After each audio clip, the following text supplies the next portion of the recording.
문재인 정부 시절 세금 폭탄이라는 말이 진짜 난무했습니다. 난무라는 말 아시죠?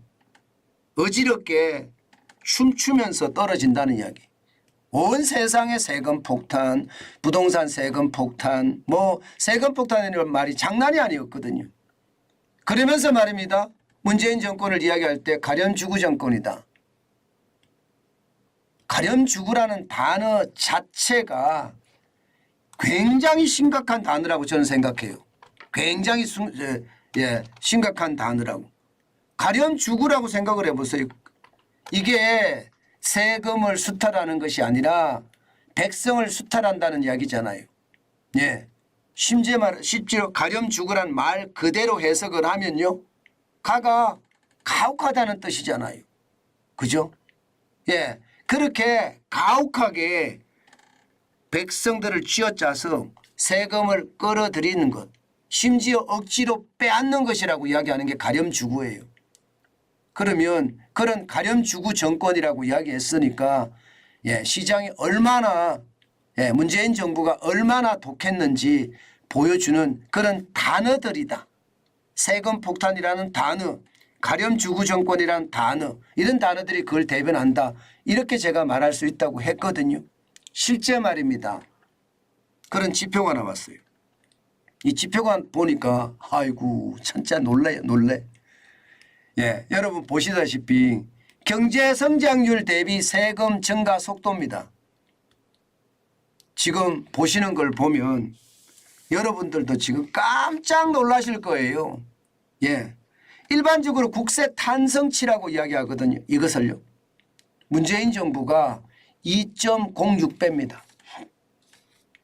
다시 말해서 경제 성장률은 3.5% 5년 동안 성장을 했는데 세금 증가율은 7.2%가 됐다는 거예요. 7.2%. 야, 엄청나죠. 엄청납니다. 2배가 넘어섰다는 이야기예요. 2배가 넘어섰다. 2.06배니까. 얼마나 세금을 지금 국민들에게 뺏어갔는지 단적으로 보여주는 거죠. 박근혜 대통령 때만 하더라도요. 경제성장률은 4.9%였는데 실질적으로 세금 증가율은 4.9%, 0.92배 늘어났습니다.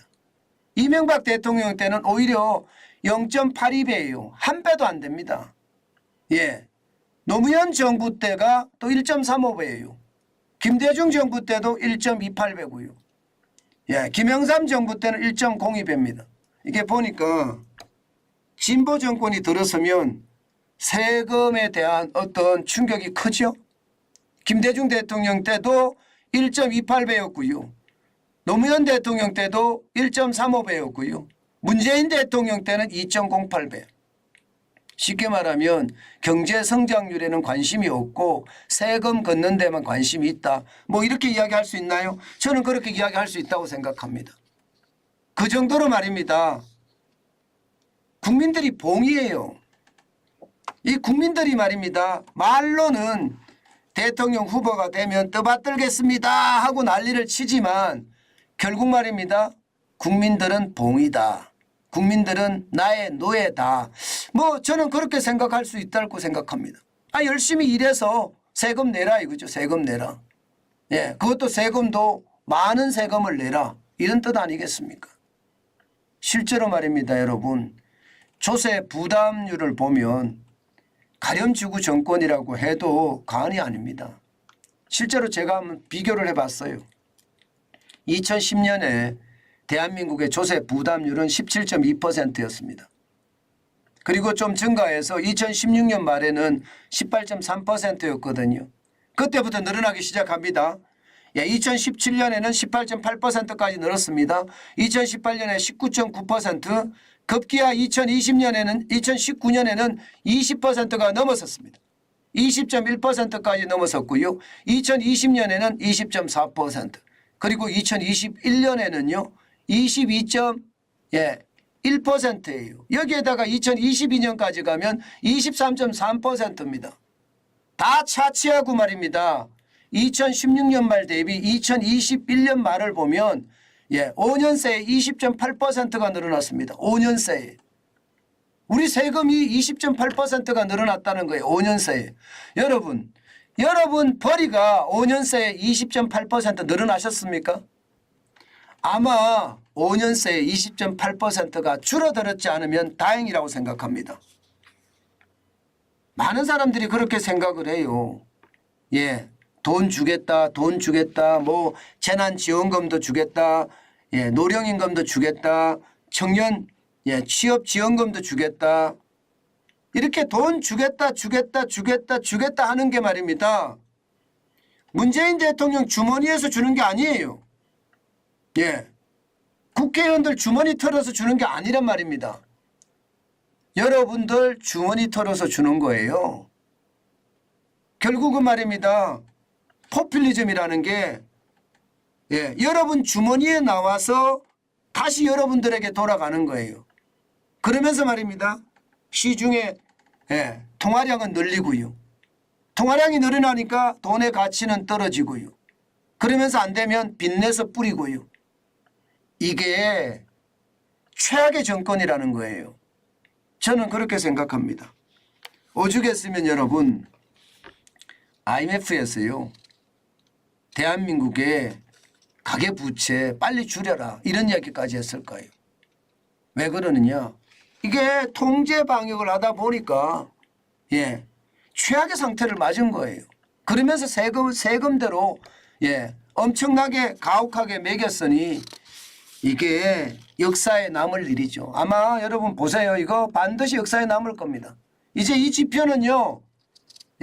제가 이렇게 만들어 놨으니까 후세들은 반드시 이 지표를 볼 겁니다. 그리고 봐야 되고요. 다시 한번 이렇게 퍼주기 정권이 들어서서는 안 됩니다.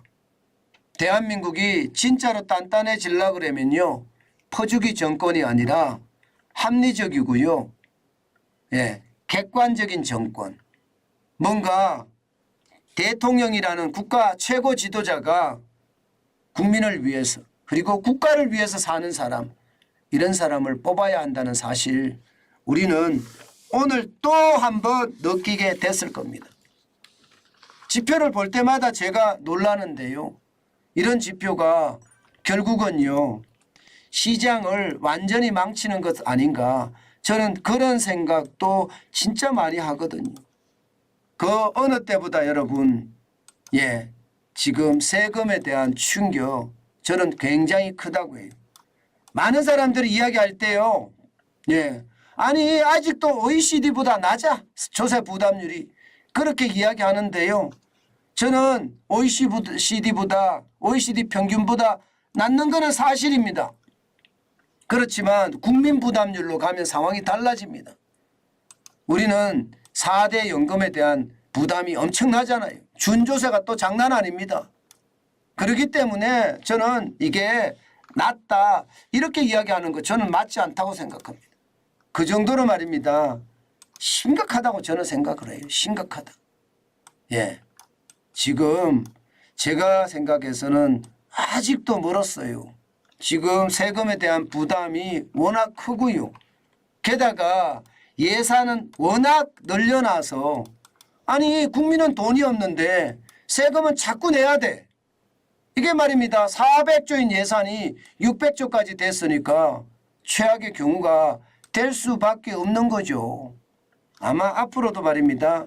우리는 세금에 대한 부담이 굉장히 클 겁니다. 여러분들이 그렇게 세금에 대한 부담을 질 수밖에 없습니다. 그렇기 때문에 반드시 우리가 알아야 될 것은요. 반드시 알아야 될 것은 저는 여러분들에게 간곡하게 말씀을 드립니다. 합리적인 우리는 생각을 해야 돼요. 실사구시 말입니다. 이게 남이 가니까 나도 따라가는 묻지마 지원 아니면 묻지마 지지 이런 거 하지 마시고요. 여러분들이 저 사람들이 대한민국 사회를 대한민국 국가를 더 발전시킬 수 있는 사람들인가 여기에만 초점을 맞추시면 될 것 같습니다. 그래야만 대한민국이 제 자리를 잡아갈 겁니다.